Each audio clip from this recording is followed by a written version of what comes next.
If you're a Christian, you've probably at some point in your life either said or heard other Christians say something like, God has been teaching me this, God has been telling me this, God has shown me this.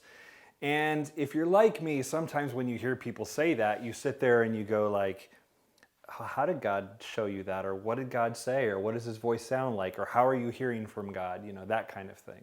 A couple years ago, I had another pastor show me a model of how we can hear from God.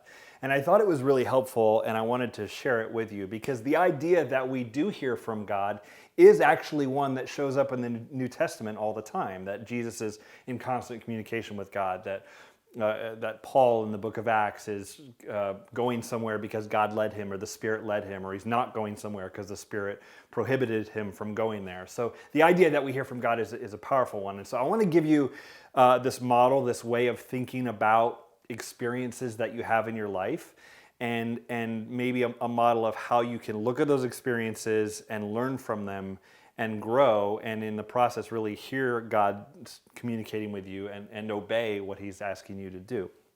So to do that, I want to show you this model that I was given, and it has to do in part with how we think about time.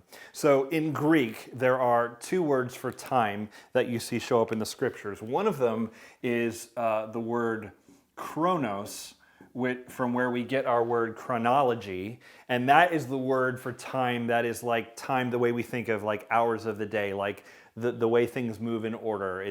What time is it? You know, it's 3 o'clock. That's chronos, that kind of time. But there's a different word for time and a different way of thinking about time in Greek that actually kind of shows up in English as well. It's the word kairos. The word kairos is talking about time also, but it doesn't mean the hour of the day. It means more like a moment. So when we say, the time has come for me to make a change, we're not talking about an hour of the day. We're talking about something more like, oh, this is my moment. This is my kairos moment. Well, there are moments like that where God tries to get our attention and uses a particular moment to change us or to tweak us or to change the directory of our lives. You can probably think back in your own history of, oh, that was a moment when things really changed for me. That's a kairos moment, not a chronos moment. One way to think about it is to think about like you're driving in a car, and this is kind of the illustration that was used for me, and I'm not great at drawing, so we'll just do what we can here. You're driving in a car, and you hit a speed bump on the journey. You hit the speed bump. When you hit the bump, your car moves, and you go, oh man, I just hit something. Now, normally, if it's not a big deal, you just hit it and you move on and you don't think much of it. But if it really rattles your car, you might stop, you might get out and go look at your car and inspect to see if there's any damage. You might just assess the situation. Oh, what did I just hit? What just happened? When God tries to get our attention, oftentimes he will use something like that, a speed bump on the journey to get our attention. It could be something big. A kairos moment could be, you know, a death of a friend or a loved one. It could be a loss of a job. It could be unexpected blessings where money comes in we weren't expecting or something like that.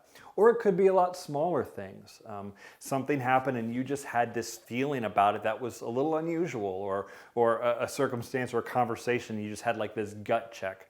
These are potentially kairos moments that God is using to get our attention.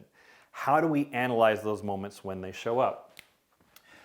And this is the model that was given to me. It's sort of a 6-part process here, where when something happens, when we have this kairos, moment, we first observe. So the first thing we do is say, okay, what just happened there? What was this thing? And just kind of the facts. Oh, this just happened, and man, I kind of felt weird about it. Like, what was that all about? Or someone said something, and it kind of gave me this gut check. What was that? And then we pray is the next thing. We just take that thing to God and go, hey, this was a thing. This was a big deal, or maybe it was a little deal, or this just happened in my week. God, and you pray about it. And you just say, God, what are you trying to show me here? Is this anything? Should I pay attention to this? Are you putting a finger on something I should notice? And you pray about it, right? So you observe, you pray. And then the third piece here is discern. you discern. To discern, there are really two things. You're dealing with a situation. You're dealing with this kairos moment. You try to discern, and the two pieces of discernment are Scripture. This is where you would go to the Scripture and go, okay, does the Bible say anything about this kind of issue or this kind of feeling I'm having or whatever? Is this something about pride? Is this a situation that Jesus ran into? Is there something in Scripture I can learn about this particular issue? And then you go to others. So if you have friends who are followers of Jesus, you kind of go to them and say, hey, I've been thinking about this thing, praying about this thing, feeling this thing. What do you see? What are you hearing from me? So observe, pray, and discern. That's kind of on the reflection side of the thing. You're sort of reflecting on it and trying to get some clarity. And then to move over, if this side is reflection, this side is action. So it's, hey, I need to think about this and pray about it. This thing happened, I want to think and pray. And then on this side is action. And that looks like plan. So you go, okay, this thing has come up. Here's what I want to do about it. Here's some steps that I want to take. And so you start making a plan. And then the second piece of that is account or accountability. And this is where you sort of go to another person and you say, hey, I feel like God's been pressing into me about this thing. Here's what I want to do. I'm going to take these steps. And you tell another person. We are far more successful in accomplishing anything when we make it public, when we say it out loud, when we tell another person, when it's not just an idea rattling around in our heads, but it's actually out there in the world that you've put it out in writing or verbally to another person, and we say, I am going to do this thing based on what God has been doing in my life. Because the point of all of this is not just to know or just to hear from God. The point of it is to obey and actually do the thing He's calling you to do. It's not enough to just, I heard God and He was calling me to do something. I didn't do anything with it. You want to take action. So you make a plan, you account, you get accountability, and then you act. You do the thing.